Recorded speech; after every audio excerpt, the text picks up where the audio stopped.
সৈয়দুনা লূত আলাইহিস সালাম আল কোরআন আল কারীমে বর্ণিত 25 জন নবীদের মধ্য থেকে তিনি অন্যতম একজন নবী। তিনি ছিলেন সৈয়দনা ইব্রাহিম আলাইহিস সালামের ভাইয়ের ছেলে, অর্থাৎ আপন ভাতিজা। সৈয়দনা ইব্রাহিম আলাইহিস সালাম ইরাকের বাবেল শহর থেকে যখন ফিলিস্তিনে হিজরত করেন, লূত আলাইহিস সালামও সাথে সাথে ওনার সাথে হিজরত করেছিলেন।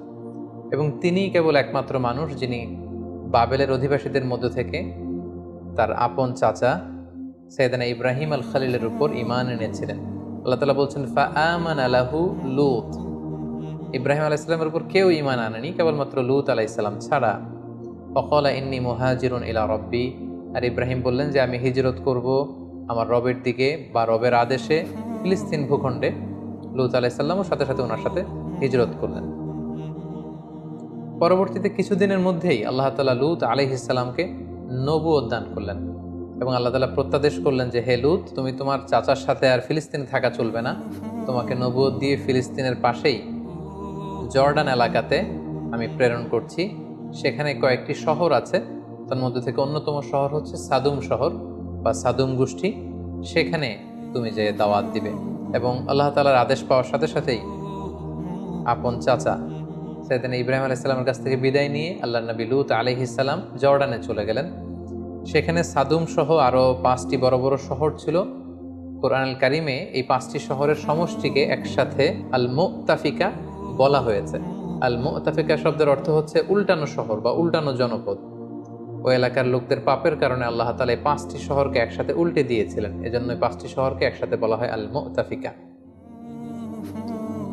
আল্লাহ তাআলার আদেশ পেয়ে সৈয়দুনা লূত আলাইহিস সালাম যখন জর্ডানের সাদুম এরিয়াতে গেলেন, তিনি দেখলেন যে সেখানকার লোকজনদের মধ্যে মোট 3টি মন্দ চারিত্রিক বৈশিষ্ট্য রয়েছে। 1 নম্বর হচ্ছে তারা সমকামিতার চর্চা করত, অর্থাৎ সেম সেক্সের প্রতি অ্যাট্রাক্টেড ছিল, পুরুষ হয়েও পুরুষের প্রতি যৌন আকর্ষণ বোধ করত।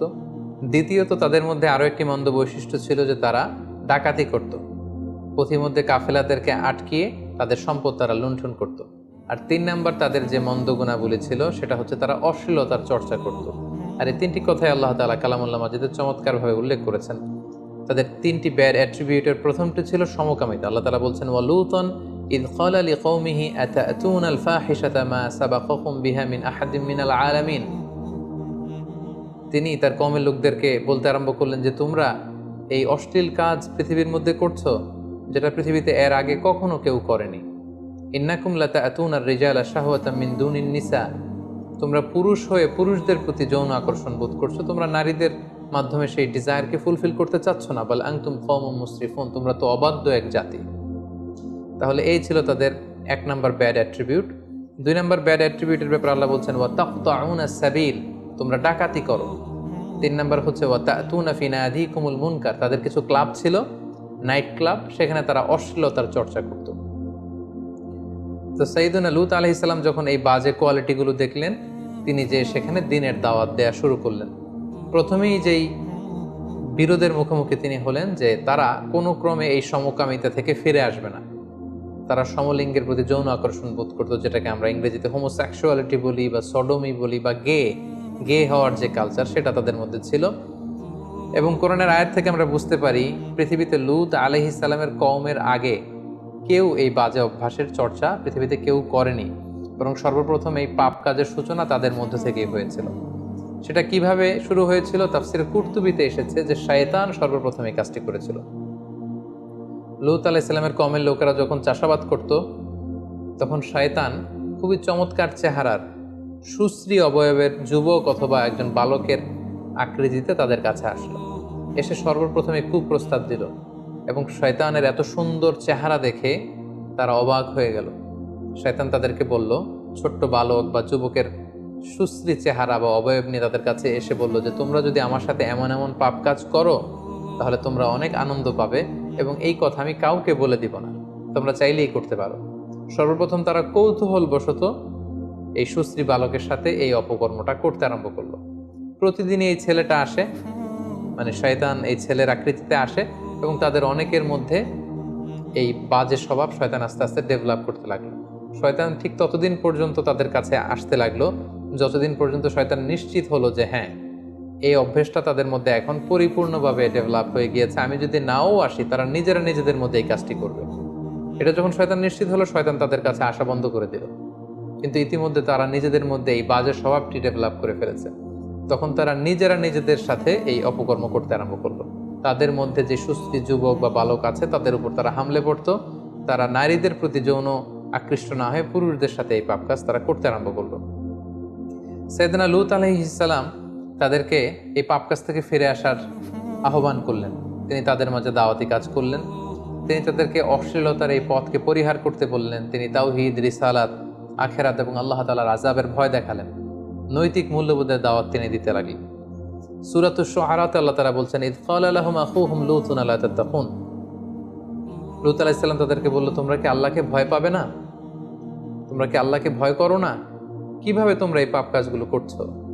কিভাবে একটি পুরুষ হয়ে তোমরা পুরুষের প্রতি যৌন আকর্ষণ বোধ করছো? এটা তো খুবই ঘৃণ্য একটি কাজ। ইন্নী লাকুম রাসূলুন আমিন, নিশ্চয় আমি আল্লাহর পক্ষ থেকে বিশ্বস্ত রাসূল। ফাত্তাকুল্লাহ, এই পাপ কাজ তোমরা বন্ধ করো, তোমরা আল্লাহকে ভয় করো। ও আতিউন, এবং নবী হিসেবে আমার আনুগত্য করো। ওমা আসআলুকুম আলাইহি মিন আজর ইন আজরিয়া ইল্লা আলা রাব্বিল আলামিন। এই যে দাওয়াতি কাজ করছি, আমি তো কোনো প্রতিদান চাচ্ছি না, বরং আমি প্রতিদান চাই আল্লাহ তাআলার কাছে। সূরা শুআরা আল্লাহ তাআলা আবার বলছেন, ক্বালা ইন্নী লিআমালিকুম মিনাল ক্বালিন। লূত আলাইহিস সালাম বললেন, তোমরা যে এই অপকর্ম করছো, এই হোমোসেক্সুয়ালিটির এই প্র্যাকটিস যে করছো, এটার সমালোচনা, এটার বিরোধিতা, এটা আমি করেই যাব যতদিন না তোমরা ক্ষান্ত হও। সাইয়েদনা লূত আলাইহিস সালাম এভাবে তাদেরকে বুঝাতে লাগলেন, কল্যাণের পথে তাদেরকে আহ্বান করতে লাগলেন। লূত আলাইহিস সালামের দাওয়াতের ফলে তাদের কওমের পক্ষ থেকে, জাতিগোষ্ঠীর পক্ষ থেকে রেসপন্স কি ছিল আমরা যদি খেয়াল করি, তাহলে দেখব যে আল্লাহ তাআলা বলছেন, ক্বালু লা ইন লাম তানতাহি ইয়া লূত লাতাকুনান্না মিনাল মুখরাজিন। অর্থাৎ তারা বলতে আরম্ভ করলো, হে লূত, তুমি যদি এই দাওয়াতি কাজ না থামাও, তাহলে এই এলাকা থেকে আমরা তোমাকে বের করে দেব। মনে রাখো, তুমি কিন্তু এই এলাকার লোক নও। তোমার বাড়ি হচ্ছে ইরাকের বাবেলে, সেখান থেকে গিয়েছো ফিলিস্তিনে, ফিলিস্তিন থেকে উড়ে এসে জুড়ে বসেছো আমাদের এই জর্ডান এলাকায়। আর আমাদেরকে তুমি নীতি কথা শেখাচ্ছ? আমাদের চাহিদা যদি তুমি পূরণ করতে না দাও, এলাকা থেকে বের করে দেবো তোমাকে। ক্বালু আখরিজুহুম মিন ক্বরিয়াতিকুম ইন্নাহুম উনাসুন ইয়াতাতাহহারুন। পাশাপাশি যারা লূত আলাইহিস সালামকে সাপোর্ট দিত, তারা বলল যে আপনারা লূতকে এলাকা থেকে বের করে দেন, এখান থেকে বহিষ্কার ঘোষণা করুন। নিজেরাও হুমকি দিতে লাগলো, অন্যদেরকেও তারা উস্কানি দিতে লাগলো। এক পর্যায়ে লূত আলাইহিস সালাম বললেন যে তোমরা যদি না থামো, যে কোনো মুহূর্তে আযাব এসে, গজব এসে তোমাদেরকে ধ্বংস করে দিবে। এবং মনে রেখো, আল্লাহর গজব কিন্তু অত্যন্ত, আযাব কিন্তু ভয়ঙ্কর। তিনি সব সময় আযাব দেন না, কিন্তু যখন আযাব দেন, তিনি আযাব দেওয়ার মতনই দেন।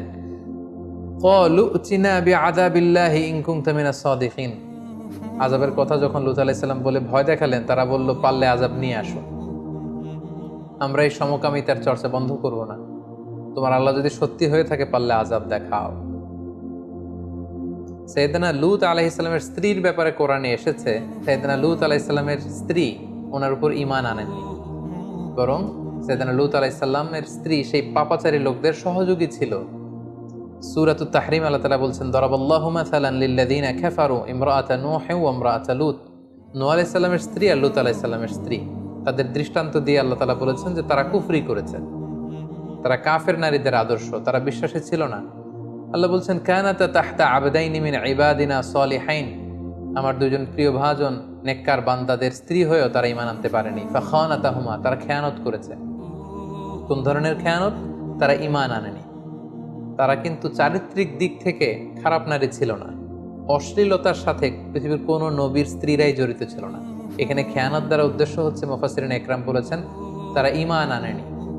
নবীর স্ত্রী হিসেবে তাদের জন্য আবশ্যক ছিল যে তারা ঈমান আনবে, কিন্তু তারা ঈমান আনেনি। বরং লূত আলাইহিস সালামের স্ত্রী গোপনে গোপনে লূত আলাইহিস সালামের তথ্য ওই এলাকার পাপাচারী লোকদের কাছে সরবরাহ করত। সাইয়েদনা লূত আলাইহিস সালাম দাওয়াত দিতে দিতে যখন ক্লান্ত হয়ে পড়লেন, তিনি আল্লাহর কাছে অবশেষে বললেন, রব্বি নাজ্জিনি ওয়া আহলি মিম্মা ইয়ামালুন। হে আল্লাহ, আমার চোখের সামনে তারা এই পাপ কাজগুলো করছে জর্ডানে, আমি এত বলেও তাদেরকে থামাতে পারছি না। পুরুষে পুরুষে তারা অপকর্ম করছে, তাদের নাইট ক্লাবগুলোতে এই বাজে কাজের সয়লাভ। আল্লাহ, আপনি আমাকে বাঁচান, আমাকে, আমার পরিবারকে বাঁচান। তারা এই পাপ কাজ করছে, তাদেরকে আপনি থামান। আল্লাহ তাআলা তখন তাদেরকে শাস্তি দেওয়ার মনস্থির করলেন। তিনি আদেশ জারি করলেন যে লূত আলাইহিস সালামের কওমের উপর বিশাল শাস্তি দেয়া হবে। এবং এটা জানানোর জন্য আল্লাহ তাআলা একদল ফেরেশতাকে পাঠালেন। তারা প্রথমে ইব্রাহিম আলাইহিস সালামের কাছে যেয়ে ইব্রাহিম আলাইহিস সালামের সন্তান ইসহাকের সুসংবাদ দিল, সেটা দিয়ে তারা লূত আলাইহিস সালামের কাছে ফিরে আসলো। এবং ফিরে এসে তারা অনিন্দ সুন্দর নওজোয়ানের রূপে, সুন্দর যুবকের চেহারা নিয়ে তারা লূত আলাইহিস সালামের কাছে মেহমানের ছদ্মবেশে আগমন করলো। লূত আলাইহিস সালামের স্ত্রী যখন দেখলো যে কিছু যুবক, সুন্দর সুশ্রী চেহারার যুবক এসেছে, তিনি গোপনে এলাকার ওই পাপী লোকদের কাছে এই তথ্য সরবরাহ করে দিলেন যে তোমরা যেহেতু সুশ্রী অবয়বের যুবক এবং বালকের খোঁজে সবসময় থাকো, কিছু যুবক মেহমান হয়ে আমার স্বামী লূতের বাড়িতে এসেছে, তোমরা এখানে এসে হামলা দিতে পারো। এই ব্যাপারটা খুব চমৎকার ভাবে আল্লাহ তাআলা কালামুল্লাহ মাজিদে ইরশাদ করছেন, ওয়ালাম্মা জাআত রুসুলুনা লূতান সিআ বিহিম ওয়া দাqa বিহিম দারআ ওয়া ক্বালা হাদা ইয়াউমুন আসীব। অর্থাৎ আমার ফেরেশতারা যখন লূত আলাইহিস সালামের কাছে সুন্দর চেহারা নিয়ে আগমন করলো, লূত আলাইহিস সালাম তো ভয় পেয়ে গেলেন। তিনি বললেন, হায় রে, আজকের দিনটা তো বড্ড কঠিন হবে, কারণ এত সুন্দর যুবক তারা যে আমার বাড়িতে মেহমান হয়ে এসেছে, সাদুম এলাকার পাপাচারী, অন্যায়কারী, হোমোসেক্সুয়াল প্র্যাকটিস যারা করে, তারা যদি এটা জানে, আমার কাছ থেকে তাদেরকে ছিনিয়ে নেওয়ার জন্য তো আপ্রাণ চেষ্টা করবে। আজকের দিনটা বড্ড কঠিন হবে। ওয়াজাআহু কওমুহু ইউহরাউনা ইলাইহি ওয়া মিন ক্বাবলু কানু ইয়ামালুনা সাইয়্যাত। যারা এই পাপ কাজে অভ্যস্ত ছিল, তারা হুমড়ি খেয়ে লূত আলাইহিস সালামের বাড়িতে হামলে পড়লো। চারদিক থেকে তারা আক্রমণ চালানো শুরু করলো, যে কোনো মূল্যে তারা ছিনিয়ে নেবে। লূত আলাইহিস সালাম উপায়ন্তর না দেখে ক্বালা ইয়া কওমি হাউলাই বানাতি কুননা আতহারু লাকুম। তিনি অত্যন্ত অসহায়, আকুতি এবং কাকুতি মিনতি জানিয়ে বলল, হে আমার এলাকার লোকেরা, আমার মেহমানদের গায়ে হাত দিও না। এই যে দেখো, আমার ঘরে কিছু মেয়ে আছে, তারা তোমাদের জন্য পবিত্র। আমার মেয়েদেরকে নিয়ে যাও, তাদেরকে বিয়ে করো এবং তাদের মাধ্যমে তোমরা তোমাদের যৌন চাহিদাকে নিবারণ করো, কিন্তু আমার মেহমানকে অপদস্থ করো না। ওয়ালা তুখজুনি ফি দয়ফি, আমার মেহমানদেরকে অপদস্থ করো না। আলাইসা মিনকুম রাজুলুন রশীদ, তোমাদের মধ্যে কি একজনও ভালো লোক নেই? একজন নবী কতটা অনুনয়ের স্বরে, কতটা বিপদে পড়লে এই ধরনের স্টেটমেন্ট দিতে পারেন।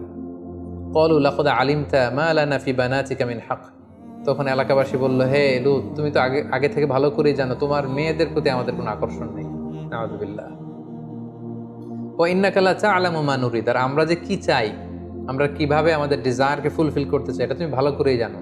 আমরা তোমার মেহমানদেরকে ছিনিয়ে নিতে এসেছি, তোমার মেয়েদের জন্য আসেনি। ক্বালা লাউ আন্না লি বিকুম কুওয়া আও আওয়ি ইলা রুকনিন শাদীদ। আফসোস করে লূত আলাইহিস সালাম বললেন, হায় রে, কোনো একটা সাহায্যকারী যদি আমার থাকতো, যে আমাকে সাহায্য করবে, যার কাছে আমি আশ্রয় নিব। আল্লাহর পাঠানো ফেরেশতারা যারা যুবকের আকৃতিতে এসেছিল, ওনারা যখন দেখলেন যে লূত আলাইহিস সালাম অত্যন্ত দুশ্চিন্তা ফিল করছেন, তিনি পেরেশান হয়ে উঠেছেন, ওনাকে সান্ত্বনা দেওয়ার জন্য ক্বালু, ফেরেশতারা বলল, ইয়া লূত, হে আল্লাহর নবী লূত, আমরা কিন্তু সাধারণ যুবক নই।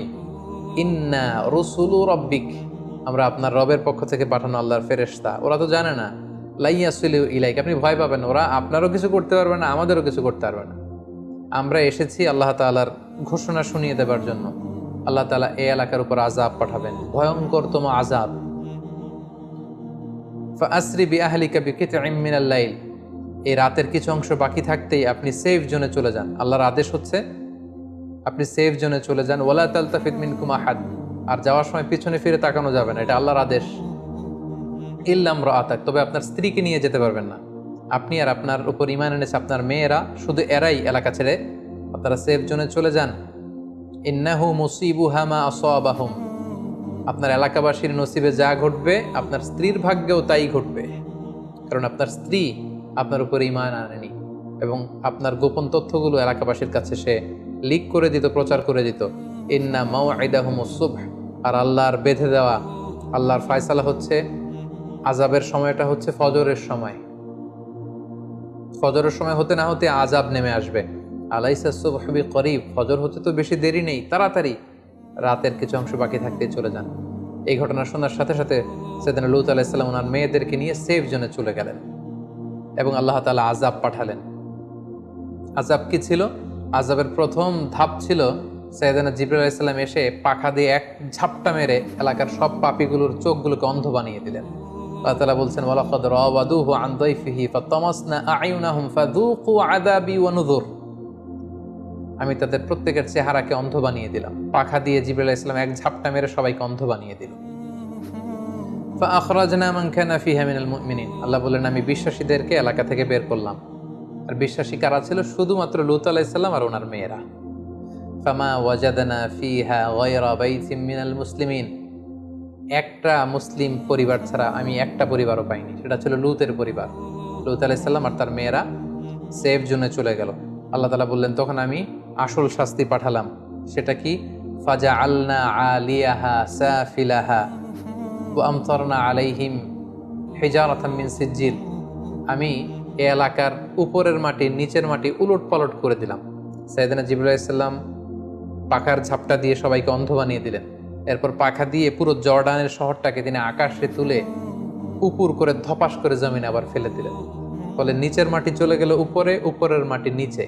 আল্লাহ তাআলা বললেন ওয়া আমতারনা আলাইহিম হিজারাতাম মিন সিজ্জিল। এরপর আমি উল্কা বৃষ্টি নাজিল করলাম, পাথরের বৃষ্টি নাজিল করে সালফার অ্যাসিড দিয়ে পুরো এলাকাটাকে ঝলসে দিয়ে উল্কা নিক্ষেপ করে করে পুরো জর্ডানের এই সাদুম এরিয়াটাকে আমি ধ্বংস করে দিলাম, ম্যাসাকার করে দিলাম, নাস্তানাবুদ করে দিলাম। সূরাতুন নাজম আল্লাহ তাআলা বলছেন ওয়াল মুতাফিকাতা আহওয়া, অর্থাৎ পুরো শহরটাকে উল্টে দিলেন। হি ডিস্ট্রয়েড দ্য ওভারটার্নড এন্ড ওভারথ্রোন সিটিজ। এটাকে জনপদ উল্টানো শহর বলা হয়। জিবরাইল আলাইহিস সালাম পুরো শহরটাকে মানুষ সহ আকাশে তুললেন। পুরো এলাকাবাসী চিৎকার হইচই করে পুরো এলাকাটা কাঁপিয়ে তুলল। জিবরাইল আলাইহিস সালাম পুরো শহরটাকে একসাথে উঠিয়ে আবার উল্টো করে জমিনের মধ্যে তিনি উপুড় করে ফেলে দিলেন। আল্লাহ তাআলা আকাশ থেকে পাথর আর উল্কা নিক্ষেপ করতে করতে পুরো জাতিটাকে শেষ করে দিলেন। আল্লাহ তাআলা কেন লূত আলাইহিস সালামের কওমের শহরটাকে উল্টে দিলেন? অন্য কোনো জাতিগোষ্ঠীকে তো আল্লাহ তাআলা এইভাবে উল্টানো শাস্তি দেননি। এর কারণ হচ্ছে তারা আল্লাহ তাআলার দেয়া যে প্রাকৃতিক সিস্টেম এটাকে উল্টে দিয়েছিল। কারণ আল্লাহ তাআলার দেয়া প্রাকৃতিক বিধান হচ্ছে নারী আকৃষ্ট হবে পুরুষের প্রতি, পুরুষ আকৃষ্ট হবে নারীর প্রতি। একজন পুরুষ বিবাহ করে একজন নারীর সঙ্গ পেয়ে তার সংস্পর্শে যে সে তার ডিজায়ারকে ফুলফিল করবে, এটা হচ্ছে প্রাকৃতিক নিয়ম, একটা ন্যাচারাল ল। তারা আল্লাহর দেয়া এই ন্যাচারাল ল প্রাকৃতিক নিয়মকে যেহেতু উল্টে দিয়েছে, সেজন্য আল্লাহ তাআলা তাদের শহরকে উল্টে দিয়ে এই কঠিন শাস্তির মুখোমুখি করে তাদেরকে মৃত্যুমুখে পতিত করেছে। এবং এই এলাকাটাকে নিয়ে অনেক গবেষণা হয়েছে এবং জিওলজিস্ট বা ভূতত্ত্ববিদরা ওনারা পেয়েছেন যে এখানে গন্ধকের, যেটাকে সালফার বলে, সালফারের আগুন বর্ষিত হয়েছিল এই এরিয়াতে। এবং এখানকার মাটিতে প্রচুর পরিমাণে গন্ধক পাওয়া যায়। ন্যাট্রন ও পেট্রোল তো আছেই। এই এলাকাটাতে এত বেশি গন্ধকের উপস্থিতি আছে, এটাই উল্কা পতনের একটা অকাট্য প্রমাণ বৈজ্ঞানিকদের ভাষ্যমতে, যে এখানে উল্কা পতিত হয়েছিল, যেটাকে আল্লাহ তাআলা হিজারাতাম মিন সিজ্জিল বলেছেন। এবং বর্তমানে যদি এই এলাকাতে আপনি যান, এই এলাকাটার অবস্থান বা লোকেশন হচ্ছে, এটা জর্ডান ইসরায়েল সীমান্তবর্তী একটা এলাকা এবং এটা হচ্ছে the lowest land area on earth. পৃথিবীর সবচাইতে নিম্নগামী এরিয়া, সবচাইতে নিচু এরিয়া, লো ল্যান্ড। যেহেতু জিবরাইল আলাইহিস সালাম শহরটাকে উঠিয়ে জমিনে দাবিয়ে দিয়েছিলেন, এটা পৃথিবীর সবচাইতে নিচু এরিয়া। এবং এইখানকার পানির লবণের ঘনত্ব সাগরের লবণের চাইতে কমপক্ষে 8 গুণ বেশি। আমরা জানি সাগরের পানি এত লবণাক্ত যেটা মুখে দেয়া যায় না। সাগরের পানি যতটা লবণাক্ত, এই ডেড সির পানি হচ্ছে 8 গুণ বেশি লবণাক্ত। এবং সেখানে আপনারা একটা সাগর দেখতে পাবেন যেটাকে বলা হচ্ছে ডেড সি বা মৃত সাগর। আরবিতে বলা হয় আল বাহরুল মাইয়িত। এটাকে মৃত সাগর বলা হয় এজন্য এই পানির লবণের ঘনত্ব এত বেশি যে এখানে কোনো প্রাণী জন্মায় না। এটা আযাবের আর গজবের জায়গা। ফলে এখানে মাছ জন্মায় না, ব্যাঙ জন্মায় না, কোনো শ্যাওলা জন্মায় না, কোনো জীবকণা, জুপ্লাঙ্কটন, ফাইটোপ্লাঙ্কটন টাইপের কোনো কিছু এখানে জন্মায় না। বরং এখানে লবণের ঘনত্ব, ডেন্সিটি এত বেশি, কোনো মানুষ সেখানে পড়ে গেলে ডুবেও না, তারা সেখানে ভেসে থাকতে পারে। এটা আযাব আর গজবের জায়গা। এই ছিল সাইয়েদনা লূত আলাইহিস সালামের জীবন কাহিনী। এখান থেকে আমরা কিছু লাইফ লেসন বের করতে পারি। 1 নাম্বার যে শিক্ষাটুকু আমরা পাই সেটা হচ্ছে ইসলাম সহ পৃথিবীর কোনো ধর্মই কিন্তু অশ্লীলতাকে শেখায় না। পৃথিবীর সকল ধর্মই অশ্লীলতার বিরুদ্ধে। এবং সাইয়েদনা লূত আলাইহিস সালামের জামানায় সর্বপ্রথম এই হোমোসেক্সুয়ালিটি বা সমকামিতা শুরু হয়েছিল এবং বর্তমানেও নানা সময়ে এই পাপাচারিতা মাথাচাড়া দিয়ে উঠছে। সেটা কখনো এলজিবিটি রাইটসের নামে, সেটা কখনো গে কালচারের নামে। সো আমরা যারা বিশ্বাসীরা যারা রক্ষণশীলতায় বিশ্বাসী, আমাদের সমাজে যাতে এই পাপ পঙ্কিলতা এই আবর্জনা যাতে ঢুকতে না পারে আমাদেরকে সচেতন থাকতে হবে। কারণ আমরা জানি যে ইসলাম হচ্ছে একটা ওয়েলফেয়ার লেজিসলেশন। ইসলামে যত বিধান দেয়া হয় এটা আমাদের কল্যাণের জন্য, ভালোর জন্য দেয়া হয়। এবং ইসলামী শরিয়া অনুযায়ী এই হোমোসেক্সুয়ালিটি এটা মারাত্মক শাস্তিযোগ্য একটি অপরাধ, এটি কবিরা গুনাহ এবং সর্বসম্মতিক্রমে এটি হারাম। দ্বিতীয় যে ব্যাপারটি আমরা বলবো সেটা হচ্ছে এই যে সমকামিতার সমস্যা, পৃথিবীর ইউএস সহ ইউরোপের অনেক দেশে আপনারা শুনবেন যেটাকে লিগালাইজ করা হয়েছে, ইউরোপের অনেক স্টেটে, ইউএস এর অনেক স্টেটে, ইউরোপের অনেক দেশে, এবং এটা নিয়ে অনেক আন্দোলন চলছে। এটা বেসিকলি গবেষকদের কথা অনুযায়ী এটা একটা মনস্তাত্ত্বিক সমস্যা, এবং এটা হচ্ছে বেসিকলি বিকৃতভাবে গড়ে ওঠা একটা যৌন আকর্ষণ। একটা মানুষ যখন সবসময় অস্বাভাবিক চিন্তা করবে, অস্বাভাবিক জীবনযাপন করবে, অস্বাভাবিক যৌন উশৃঙ্খল একটা লাইফস্টাইল সে যখন প্র্যাকটিস করবে, তখন তার মধ্যে এই একটা বাজে যৌন চিন্তা আস্তে আস্তে ডেভেলপ করে, খুবই গ্রাজুয়ালি। অনেকের কাছ থেকে জানা গিয়েছে যে অনেকেই কৌতূহল বশত এটা নিজের মধ্যে অ্যাডপ্ট করেছে এবং ধীরে ধীরে আস্তে আস্তে সমকামী বনে গিয়েছে তারা। সো আমাদের সমাজে আমাদের উঠতি বয়সের তরুণ তরুণীরা যাতে এই জাতীয় পাপ কাজের দিকে, এই অন্ধকার পথের দিকে পা না বাড়ায়, সেদিকে আমাদেরকে খেয়াল রাখতে হবে। 3 নম্বর যে লাইফ লেসনটি আমরা এখানে উল্লেখ করতে চাই সেটি হচ্ছে একটি সুস্থ, সমৃদ্ধ এবং স্বাস্থ্যকর যৌন জীবনের জন্য আল্লাহ তাআলা আমাদেরকে বিয়ের মতো একটি পবিত্র বিধান তিনি আমাদেরকে প্রেসক্রাইব করেছেন বা দান করেছেন। এবং ইসলামে বিয়ে বহির্ভূত সব ধরনের যৌন সম্পর্ক কমপ্লিটলি প্রহিবিটেড। কারণ এই বিয়ের মধ্যে বা এই বিয়ের বন্ধনে আছে মানসিক প্রশান্তি, এতে আছে সামাজিক একটা দায়বদ্ধতা এবং নতুন প্রজন্ম তৈরি করার একটা মাধ্যম।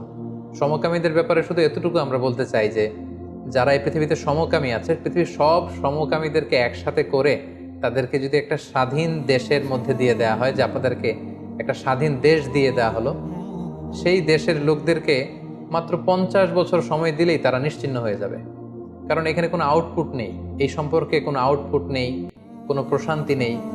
নারী যদি নারীর সাথে বিবাহ বন্ধনে আবদ্ধ হয়, পুরুষ যদি পুরুষের সাথে বিবাহ বন্ধনে আবদ্ধ হয়, এই জনগোষ্ঠীটাকে একটা আলাদা স্বাধীন রাষ্ট্র দিয়ে দেওয়া হলে তাদের নিশ্চিহ্ন হয়ে যাওয়ার জন্য সর্বোচ্চ 50 বছরের প্রয়োজন। 50 বছর পরে তাদের কোনো অস্তিত্ব এই পৃথিবীতে থাকবে না। তাই আমরা যারা মুসলিম তারা কখনোই এই সমকামিতাকে আমরা সাপোর্ট করতে পারি না, বরং সবসময় ইসলামের অবস্থান এই সমকামিতার বিপক্ষে। সাইয়েদনা লূত আলাইহিস সালামের জীবন কাহিনী থেকে আরেকটি শিক্ষা আমরা পাই, সেটা হচ্ছে আমরা যারা বিশ্বাসী আমরা মেহমানদেরকে সবসময় সম্মান করব। কারণ আল্লাহ রাসূল সাল্লাল্লাহু আলাইহি ওয়াসাল্লাম বলেছেন, মান কানা ইউমিনু বিল্লাহি ওয়াল ইয়াউমিল আখির ফালইউকরিম দাইফা, যে আল্লাহ বিশ্বাস করে, আখিরাতে বিশ্বাস করে, সে যেন তার মেহমানকে সম্মান করে। আমরা যদি খেয়াল করি তাহলে দেখব যে সাইয়েদনা লূত আলাইহিস সালাম তিনি এলাকাবাসীদের বলেছেন যে তোমরা আমার মেয়েদেরকে নিয়ে যাও, কিন্তু আমার মেহমানের গায়ে হাত দিও না। তার মানে মেহমান যখন আপনার বাসায় চলে আসবে, তার সেফটি দেওয়া, তার সিকিউরিটি দেওয়া, তার সম্মান ইজ্জতকে অটুট রাখা, এটা মেজবানের দায়িত্বের মধ্যে চলে আসে। সর্বশেষ আমরা যে শিক্ষাটির কথা উল্লেখ করতে চাই সেটা হচ্ছে প্রত্যেক মানুষের জীবনে একজন বিশ্বাসী, একজন আস্থাভাজন, একজন মুত্তাকি সোলমেট খুব জরুরি। বিশেষ করে আপনার স্ত্রী যদি আপনার খেয়ানত করে, আপনার স্ত্রী যদি আপনার সাথে বিট্রে করে, তাহলে আপনার ঘরটা একটা জাহান্নামের টুকরা।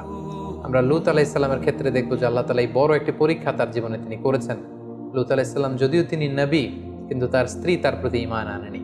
সো আমরা আমাদের জীবনটাকে শান্তিময় করবার জন্য এমন একজন লাইফমেট, এমন একজন লাইফ পার্টনার খুঁজে নিতে হবে যার মধ্যে দিনদারি থাকবে।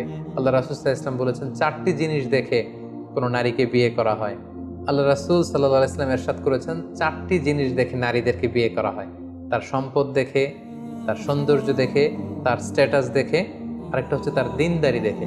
আল্লাহ রাসূল সাল্লাল্লাহু আলাইহি ওয়াসাল্লাম বললেন এই 4টির মধ্যে তোমরা যদি জিততে চাও, যদি সাকসেসফুল হতে চাও, তাহলে দিনদারিকে প্রাধান্য দিও। ফাসফার বিযাতিদ দ্বীন, যে নারীর মধ্যে দিনদারিতা আছে সেই নারী হবে তোমার প্রকৃত সোলমেট, এবং সেই তোমার ঘরটাকে জান্নাতের টুকরা বানিয়ে রাখবে। আল্লাহ তাআলা আমাদের সবাইকে কথাগুলো বুঝার এবং নবীদের রেখে যাওয়া পথে নিজেদেরকে পরিচালিত করবার তৌফিক দান করুক। হাদা মা ইনদি ওয়াল ইলমু ইনদাল্লাহ আলাইহি তাওয়াক্কালতু ওয়া ইলাইহি উনীব। ওয়াসসালামু আলাইকুম ওয়া রাহমাতুল্লাহি ওয়া বারাকাতুহু।